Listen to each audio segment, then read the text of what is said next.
semuanya, kembali lagi bersama saya Michael. Di video kali ini kita coba bahas update market crypto. Is it up only season? Ya, artinya apakah ini ada season di mana market keeps going up? Kita akan bahas, pastinya ini market mulai ada sedikit mengalami kenaikan. Saya akan bahas berita-berita terbaru di market ini, plus mungkin highlight beberapa sektor atau naratif yang kita bisa lihat nih, altcoin apa yang bisa kita scoop atau buy juga. Jadi kalau misalnya teman-teman suka video ini, pastinya jangan lupa tuh share videonya, like ataupun subscribe. Let's say kita bisa mendapatkan 520 likes di video kali ini. Jadi ya pencet tombol like-nya juga teman-teman dan bisa share videonya ya. Sebelum kita masuk ke dalam videonya, let's go to the intro dulu ya.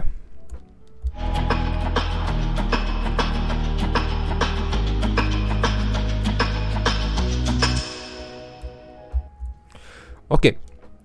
Kita coba lihat secara market what happened ya dalam 24 jam terakhir. Udah cukup lama sebenarnya nih ya. Saya berasa udah cukup lama nggak update market ya. Ini terakhir 3 hari lalu, tapi ini pun juga nggak update market. Jadi kita akan lihat nih ya, biar teman-teman ada gambaran perspektif untuk market sendiri.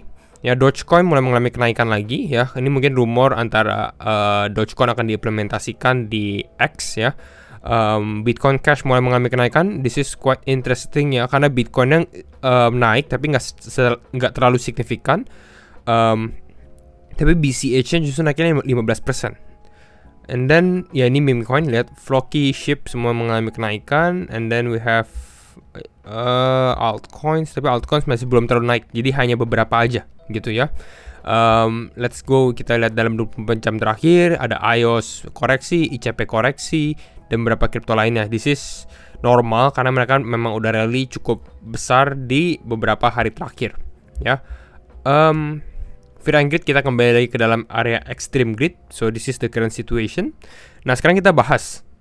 Yang pertama yang saya akan bahas mengenai adalah ETF inflow dari Bitcoin dulu ya. I think untuk bulan April, kita memasuki bulan April gitu ya. Ini kan bulan April adalah bulan halvingnya Bitcoin gitu ya.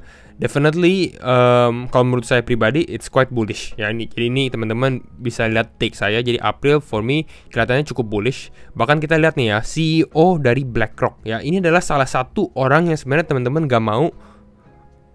bukan gak mau, tapi ya mau ikutin yang dia bahas saja gitu. Basically CEO dari BlackRock sendiri, Larry Fink, dia bahas gini. Spot Bitcoin ETF is the fastest growing ETF in history. Paling cepat, bahkan lebih cepat dari emas. Dan dia bilang dia aja very bullish di Bitcoin. Ya, sebenarnya bukan hanya Bitcoin. BlackRock itu juga masuk ke dalam real world assets. Ya, jadi ya ini sempat kita bahas juga sebenarnya RWA akan hype dan lain-lain itu before 2024 ya, dan mungkin beberapa dari teman-teman community juga udah positions themselves di RWA naratif juga gitu ya. Jadi ya kalau teman-teman memang cari komunitas juga ya, Michael Wayan sendiri ada beberapa komunitas di Telegram, di Discord ya. Jadi tinggal join aja teman-teman ya. Ada mentor-mentornya juga, para yang cukup lebih berpengalaman juga gitu ya. Jadi ya bisa belajar bareng lah istilahnya ya. Semua di deskripsi ya. Jadi join aja di deskripsi. Talking about Bitcoin ETF juga, sebenarnya kita lihat nih ya, kemarin ya saat Bitcoin down ya, karena kan minggu lalu kalau kita lihat secara time frame 1 hari mungkin ya, one day, what we see adalah kemarin sempat down. Nah ini market sempat down, ini last week, dan kita lihat memang beberapa outflow. Ya artinya lebih banyak yang menjual Bitcoin lah. Namun kita lihat di minggu ini mulai nih ya, inflow starts coming back in gitu ya. Dan memang di pioneer oleh siapa gitu ya, itu adalah BlackRock ETF. Nah ini salah satu gambaran buat teman-teman ya. Ini spot Bitcoin ETF dengan Gold ETF ya. Gold ETF ini perlahan ya. First year aja mereka nggak terlalu growing lah istilahnya seperti itu. Lalu kita lihat nih ya, selama berjalan waktu 1 dekade sudah selesai, hampir masuk ke 2 decades ya, 2 dekade 20 tahun. Ya begini-begini aja secara ETF-nya gitu. Sedangkan kita lihat Bitcoin ya, it's growing. Bahkan ini paling cepat ya. Larry Fink tadi udah bahas, CEO dari BlackRock ya. Itu gold ETF 15 tahun untuk sampai 60 miliar dolar AUM. Sedangkan Bitcoin itu cuma 2 bulan. Dalam 2 bulan we hit 60 miliar dolar. Ya saya rasa sendiri sih secara take ya, ini kalau teman-teman masih fade Bitcoin, tapi hopefully kalau teman-teman udah nonton video ini ya, kita udah melihat bahwa potensi Bitcoin is strong ya. Jadi ini gitu. Nah, sekarang kita bahas naratif, teman-teman. Ya, ada beberapa naratif yang akan bahas. Yang pertama itu AI. Ya, ini saya sempat share juga di Telegram. 3 AI crypto firms, ya, yaitu adalah EGX, ya, ini tokennya EGX, FET, sama Ocean, ya, Singularity Net. Ini saya sempat rekomendasi teman-teman di bulan Desember 2023, udah naik mungkin 200-300%. Fetch AI, FET, dan Ocean Protocol. Gitu. Mereka ini mau merging, ya, mau menjadi satu dan mau membuat satu token. Kalau nggak salah nama tokennya adalah ASI, ya, ASI. Tapi ini belum ada official announcement-nya. Tapi what we see, beberapa dari pada saat announcement ini keluar, beberapa crypto AI booming lagi gitu. Saya rasa AI in this year, ya, untuk tahun ini, this bull run, AI ini akan menjadi naratif yang memang underlying naratif gitu. Jadi ya, walaupun dia sedikit mengalami down gitu ya, teman-teman bisa melihat AI ini sebagai powerful sector lah, yang kapan aja bisa outperform lagi gitu. Makanya saya perhatikan beberapa crypto AI juga. Gitu. Talking about crypto AI, sebenarnya ini saya juga baru announce juga ya. Ini saya ada, kalau teman-teman tahu, kita ada ongoing series ya. Ongoing series itu kita started with $1.300 ya. Saat ini udah $2.200 public portfolio ya. Dan ini beberapa holding saya gitu ya. Dan saya baru aja add LimeWire ya, LMWR ya, LMWR. Ini juga my bet sebenarnya untuk di AI ecosystem.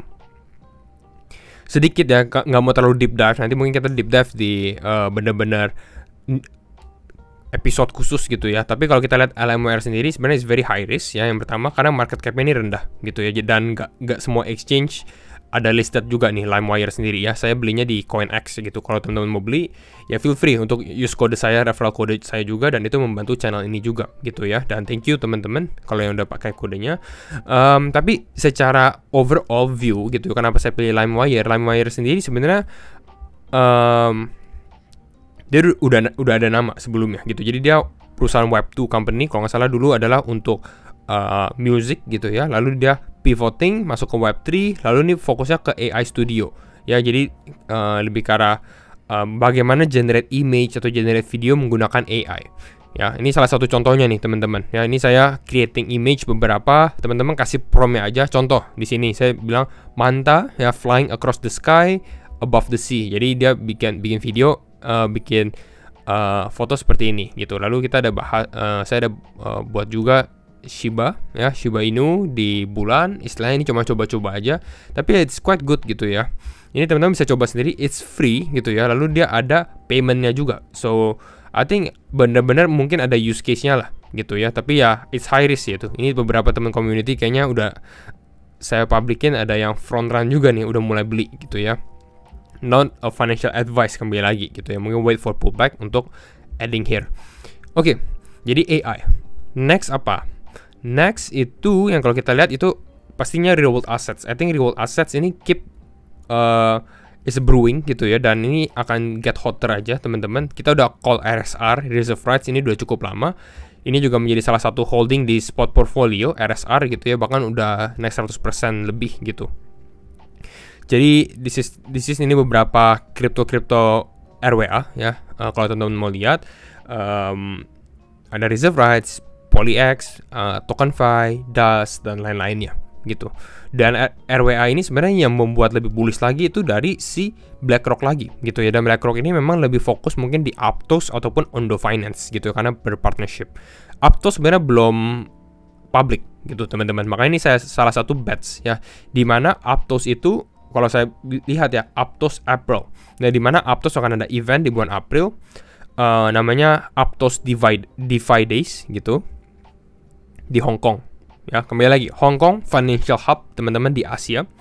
And then DeFi plus, kalau teman-teman lihat dari sini, ini dari bulan Februari ya. Foundernya Aptos ya, co-foundernya Neil gitu ya, dia bahas ya, I sat down with 3 of the world largest asset manager this week. A little preview bla bla bla, it will conclude with RWA on chain and mass growth in Asia dan lain-lain. Jadi kalau teman-teman mau gabungin satu persatu ya, basically di sini ada si Adam, ada konklusi 3 largest ya untuk asset manager: BlackRock, Vanguard, Fidelity. Semuanya udah ada Bitcoin ETF.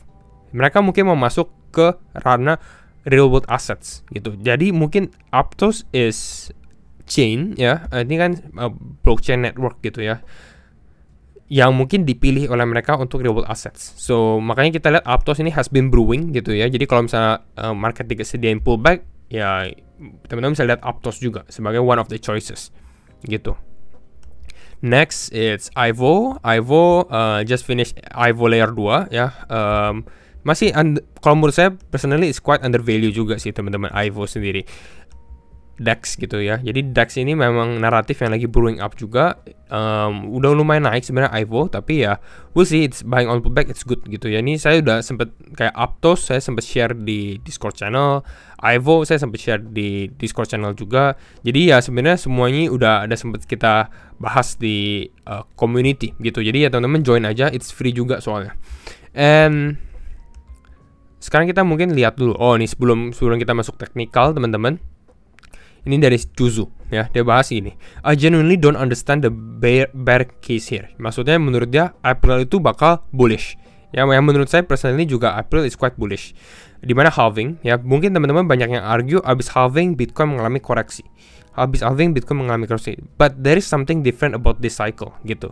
Dimana cycle ini nanti saya akan bahas mungkin di video selanjutnya gitu ya. Dimana cycle ini udah berbeda siklusnya gitu. Jadi kita nggak bisa mematokkan dengan siklus sebelumnya. It's a different cycle. Orang-orang mungkin expect abis halving koreksi. What happen kalau misalnya abis halving market pump? Not pump, mungkin ya consolidation and mungkin start to go up gitu. Jadi definitely it's something to watch lah teman-teman. Kalau saya pribadi strateginya adalah kalau misalnya mau alokasi dana di crypto market, it's probably before halving gitu ya. Not 100%, mungkin 90% of your crypto portfolio, at least sediain beberapa cash juga. Kira-kira begitulah secara strategic wise gitu ya. Nah, we're talking about Bitcoin here ya. Kita coba bahas Bitcoin juga. Bitcoin secara short term wise ya, kalau kita lihat secara mungkin 1 jam gitu ya, kemarin ini masih quite choppy ya teman-teman. Kemarin nih saya cukup lagi mantau market. You can see ini market maker memang cukup kejam gitu, dimana Bitcoin ini dikasih pump ya tinggi ya, mungkin dianggap oh dia breakout, tapi langsung di sell pressure turun lagi ke bawah, lalu konsolidasi di area ini gitu. Jadi ini ya bisa dibilang ya mencari korban likuidasi lah, small liquidation sebenarnya ya, karena ini cuma move ya about berapa persen, 4%an ya, 4% move gitu. And then dari sini mulai consolidation. I think di sini ini adalah momen dimana mungkin ya kalau misalnya ada dip buy gitu ya, and then it start going up ya. Jadi kalau saya rasa sendiri sebenarnya kalau secara structure 1 hour time frame ya, hopefully di support secara short term, support di area 68.500, 68.700 ini hold gitu ya, and we can try untuk consolidate di area ini, possibly testing this level, and then untuk testing all time high lagi teman-teman. I think masih cukup oke juga, karena kalau kita lihat di time frame 4 jam juga ya, kalau teman-teman di time frame 4 jam, I don't see kenapa kita being bearish ya di area ini ya. Let's see Bitcoin pullback, tapi the pullback oleh Bitcoin ini mungkin maksimal 6%, karena saya rasa this trend line ya, ini kalau teman-teman lihat trend line ini hold ya. Dan saya nggak melihat bahwa potensi dia untuk breakdown dari trendline ini. Tapi kembali lagi, everything that I share di sini disclaimer on juga gitu ya, disclaimer on and do your own research basically. Jadi hopefully this trendline tetap hold.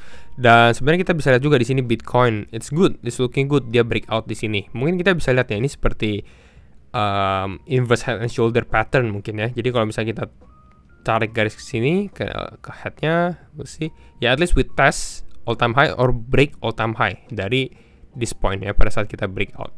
So 75,000 ini mungkin possibility, or we can run it up again ya, into up only season. Nah, karena let's see, kita lihat Bitcoin dominance juga teman-teman. Jadi biar lebih komplit. Bitcoin dominance wise, something to watch ya. Ini kalau kita lihat this is ada triple tap di sini ya, 1, 2, 3 ya.